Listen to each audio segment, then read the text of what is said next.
Matapos ang mahigit kumulang sa 15 million pesos na halaga ng iilan lamang sa mga luxury at collectible items ng Marikina representative na si Stella Kimbo, baho pa ng kongresista, isiniwalat mismo ng kanyang mga kababayan. Nagulat ang maraming netizen sa napakaraming skandalong kinasasangkutan ngayon ng Marikina representative na si Stella Kimbo matapos isiwalat ng kanyang mga sariling kababayan ang mga di umunay kabalbalan raw ng kongresista.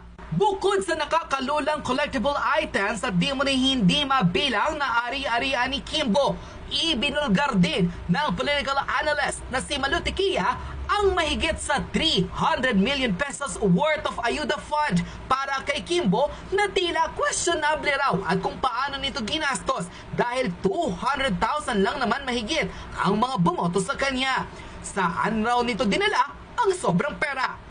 Gayon din ang mahigit sa 3 billion pesos worth of infrastructure project sa lungsod ng Marikina, gayong hindi raw makita mismo ng mga residente at nasasakupan ni Kimbo ang pag-unlad sa kanilang lugar, gayong sa taon-taon na lamang may bagyo, sila ang lumulubog. Paano raw ito ipapaliwanag ni Stella Kimbo sa kanyang sariling kababayan, gayong mismong ang mga ito ang nagsisiwalat ng buong katotohanan. Tiyak nga raw na talagang mapapasayaw si Kimbo sa dami ng skandalong kinasasangkutan nito, lalo't ang mga kababayan niya mismo ang nagsisiwalat ng kanyang baho.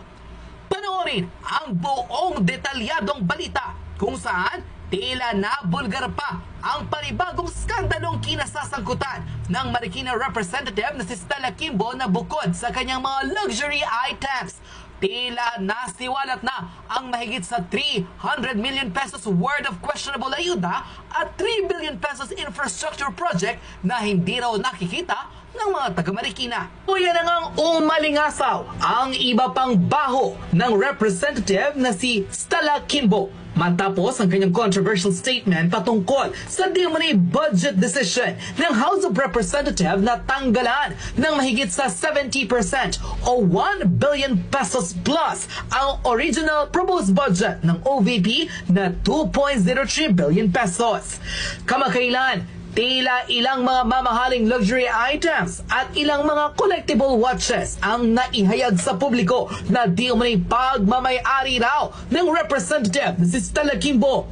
Tila hindi pa raw dito matatapos ang pagsisiwala ng katotohanan dahil matapos ang kanyang mga tila nakakalulang gamit. Ilan sa mga taga-Marikina ang nagsiwala ng di umano'y lihim ng kongresista. Sa kanyang official statement, kinumpirma ng veteran political analyst na si Malu Tiquia ang bukod sa pagiging disente ang itsura, paano raw nito na itatago sa publiko ang katotohanan na sa kabila ng pagkakaroon lamang na 260,000 plus voters, mayroon itong 300 million budget para sa ayuda. Bukod pa raw dito ang mahigit na 3 billion pesos infrastructure fund sa lungsod ng Marikina. Base sa ring official Twitter post ni Malu Tiquia, for 260,749 voters, she gets 300 million pesos for ayuda, when the rest gets 20 million and about 3 billion infrastructure. She used to be a decent individual, economist teaching in UP. Today, she is the sum total of what Atrapo is. Dubbed and dressed up as a power player, sad that Marikina is going for her as mayor come 2025. Saan daw dinala ng Marikina representative na si Stella Kimbo ang mahigit kumulang 300 million pesos worth of ayuda? Gayong 260,000 plus lang naman ang bumoto sa kanya sa Marikina. Nakakalula raw ang halaga na ito kung hindi maipapaliwanag ng representative na si Kimbo na talaga namang ikinagulat ng maraming netizen. Ito pa ang isa sa mga shocking revelation. Mismong ang mga taga-Marikina na ang nagsiwala ng di umano'y kabalbalan raw ng representative na si Kimbo na tila wala raw sinabi ang kanyang mga koleksyon ng mga luxury items tulad ng mga bag at relo sa dami ng ari-ariang napundar na raw ng kongresista. Tanong, saan daw galing ang perang pinambili dito ni Kimbo? Base sa controversial comment post ng netizen, Sa totoo lang, kung tutuusin, sobrang liit pa nga ng halaga ng mga bagatrelo ni Kimbo compare sa mga assets nila ngayon. Grabe mga bahay niyan at property, hindi mo akalaing kaya nilang bumili noon. Kasi as far as I know, batuhan ang putik sa Marikina. And this comes from those people na mismong kadikit nila. Ilan pa sa mga unclosed value ng ari-arian nila, estimated bilyones na raw ang halaga. Biruin mo, sa ayuda pa lang, 300 million na ang nakukuhang allocation ng distrito ni Kimbo. 200k plus lang ang citizen na bumoto sa kanya sa Marikina. So saan dadalhin ng mga politiko ang sobrang pera? Di sa bulsa nila, magtataka ka pa ba?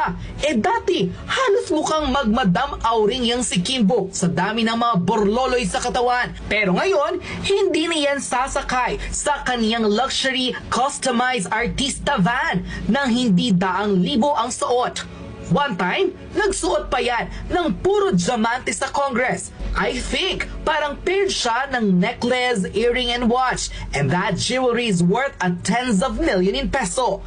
Sa mga nagde-defense sa tunay na bratinelang si Kimbo, makinig kayo. Kahit pa tumanda siya sa pagiging congresswoman, hindi niya maa-afford ang ganyang karangyang collection ng mga luxury items. Biruin mo, meron siyang mga Hermes na Kelly na limited edition, meaning iilan lang ang taong makakabili at mayroon, na worth 2 million pesos second hand pa. Paano pa kaya kapag brand new niya binili? Magkano lang ang sahod ng isang representative?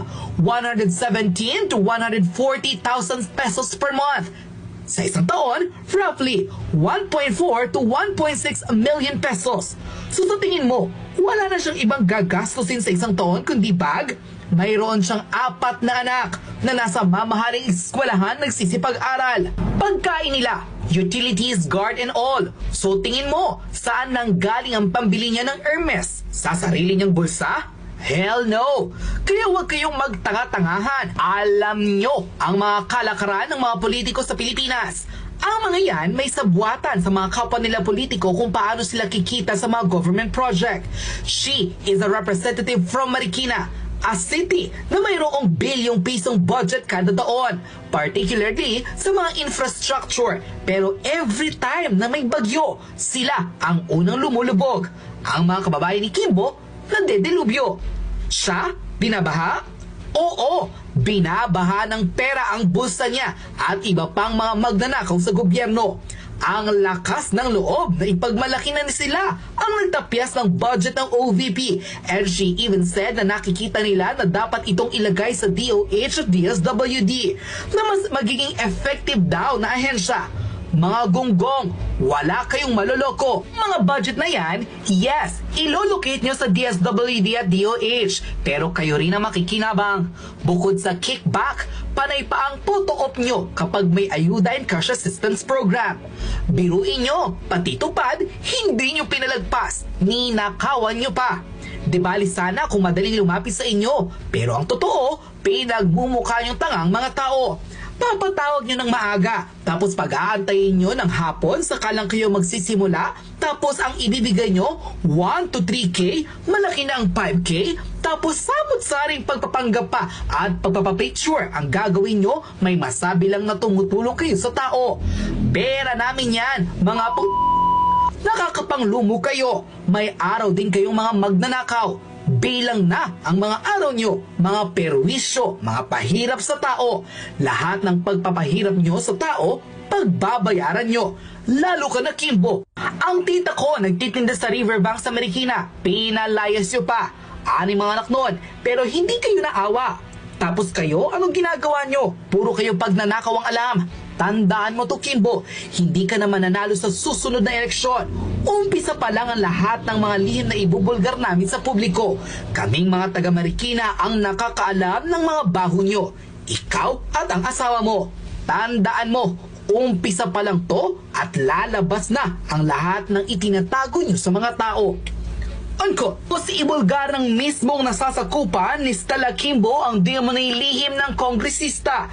Tila mas dumadami na ang panawagang ilabas mismo ni Stella Kimbo ang resibo kung paano niya ginastos ang 300 million pesos worth of ayuda sa 260,000 voters na bumoto sa kanya. Iba pa raw dito ang 3 billion pesos worth of infrastructure na nakalaan sa kanyang distrito.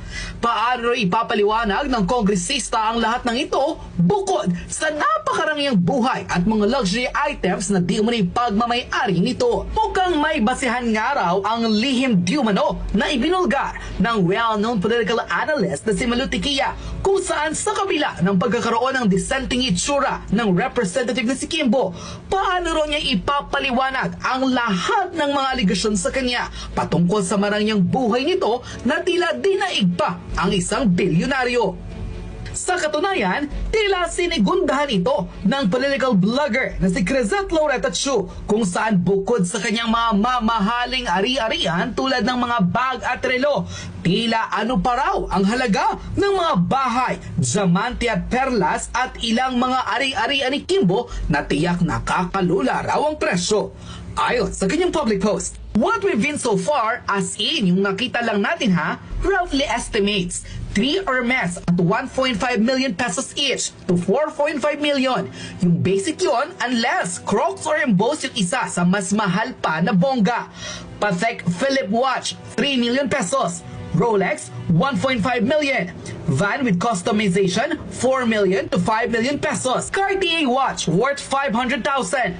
Panerai, 600,000. Her husband's green Rolex, 1 million pesos. Bahay pa niya, perlas pa niya, 2 bahay niya sa Quezon City alone. Sa Marikina, mga Chanel pa niya. Anong meron? Bakit between 2018 to 2024, bumongga ang buhay niya? Unquote. Simula ngayon, ila pinagpapaliwanag na hindi lamang ng kanyang mga nasasakupan kundi ng maraming Pilipino ang representative na si Stella Kimbo matapos ang tila pagmamalaki nito na tinapyasan nila ng budget ang Office of the Vice President at tila ilolocate daw ito sa DSWD at DOH. Ngunit ang pagtataka ng maraming botante, paano raw naaatip ng Marikina representative ang lahat ng rangya at di umunay luxury sa kanyang buhay, gayong wala pa raw sa 200,000 ang sahod nito kada buwan. Hindi rin daw tama ang tila mga nababalitaang may mga ari-arian nito at hindi mabilang na bahay, partikular na sa Quezon City at Marikina. Gayon din ang mga collection nito ng mga mamahaling bag at relo na para mismo sa maraming netizen, hindi raw bobo ang tao para malaman na kung saan galing ang pinambili rito. Dapat raw ay maging accountable si Stella Kimbo sa lahat ng mga tila questionabling assets nito at mga ari-ariang paano niya nabili. Gayong kahit tumanda raw ito sa pagiging kongresista, hindi sasapat ang kanyang sahod na wala pa sa 200,000 pesos. Ano ang iyong magiging reaksyon matapos mismong ang mga taga-Marikina na ang nagsalita at di umunay nagbanta pa kay Stella Kimbo na simula pa lamang raw ito ng mga revelasyong isisiwalat nila sa publiko at unti-unti raw nilang ilalantad sa taong bayan ang di umunay lihim ng sarili nilang kababayan. Ano ang iyong magiging reaksyon sa balitang ito?